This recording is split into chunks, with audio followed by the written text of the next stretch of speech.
Hürmetli vatandaşlar, leksiyemizi başlayımız. Endiki leksiya mavzumunda Amerika resmi ifade bildirip, Jungo'nun bazar egiligiga ötken devletlik ordini itiraf kılmaydigan boldu.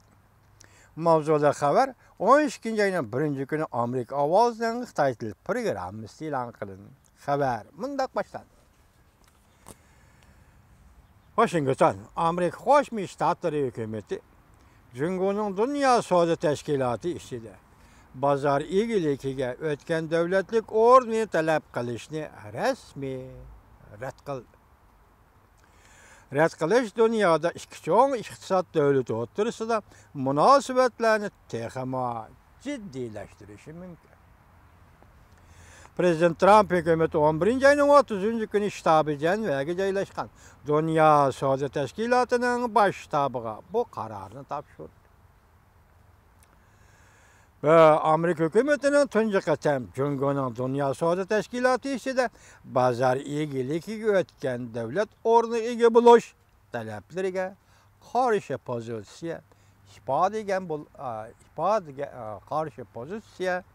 ifodalagan bo'lib hisoblanadi. Wall ko'chasi gazeti xabar qilib mundaq ko'rsatdi. Amerikaning yuqori qatlam rahbarlari haftaning 3. kuni xabarni oshkorlab mundaq dedi. Amerika taraf 3. tarafning nomi bilan Dünya Savdo Teşkilatı sotiga bu qarorni topshirdi. Bu soat hozir dal Jungo'ning bu o'ringa ega bo'lishiga Yevropa Ittifoqining qarshi turganligi to'g'risida sungan arzni tekshirmoqda. Xabarda mundaq ko'rsatildi. Jungo bilan Amerika va Yevropa Ittifoqining bozor egiligi o'rni to'g'risidagi talash tortishi o'tgan yil 12. ayda boshlandi. Jungo bu o'ringa ega bo'lishimiz qonunliq dedi. Amerika, Yevropa va boshqa Yevropa Ittifoqi va boshqa a'zo davlatlar Jungo Dünya Savdo Teşkilatı'ga a'zo bo'lib kirishdan burun bergan va'dasiga amal qilmadi deyishdi. Va shunday hisobladi. Shuning Jungo'ning bozor iqtisodi o'tgan davlatlik o'rni e'tirof qilish rad qildi. Bu to'g'rida Jungo Dünya Savdo Teşkilatı'ga arz qilib, Amerika va Yevropa Ittifoqining Jungo'ning o'rnini e'tirof qilishini talab qildi.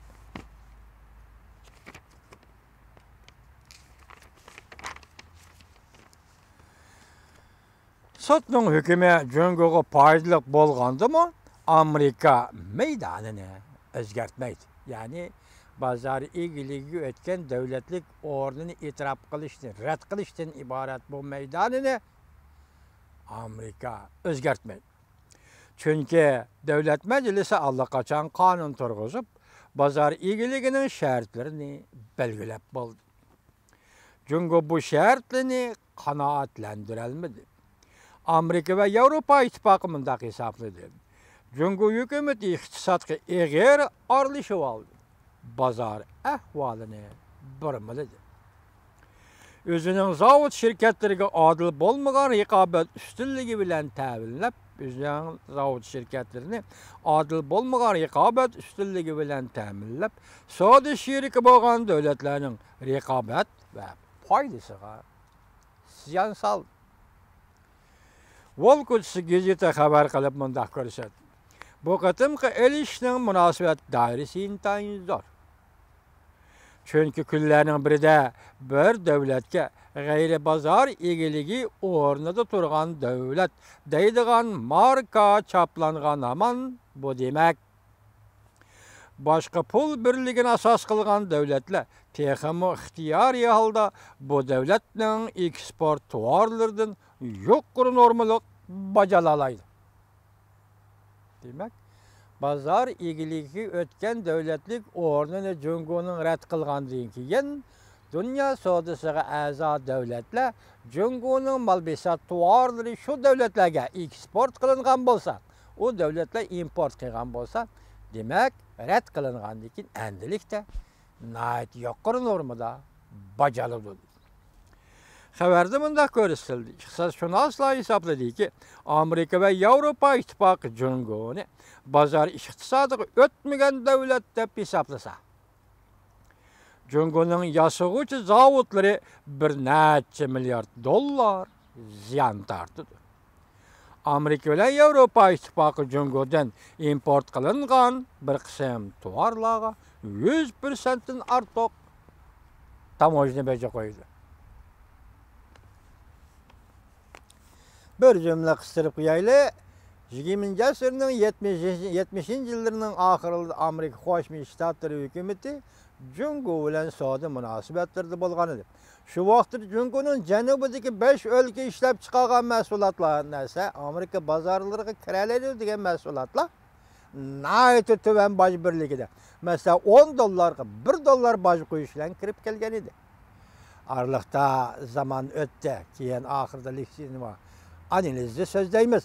Endi bugun 100%'in ortiq boj qo'ydi.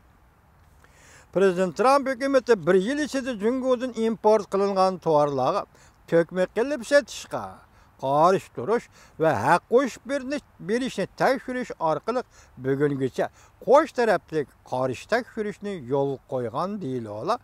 Obama prezident davridan 60% selishtirganda 60% ko'paydi.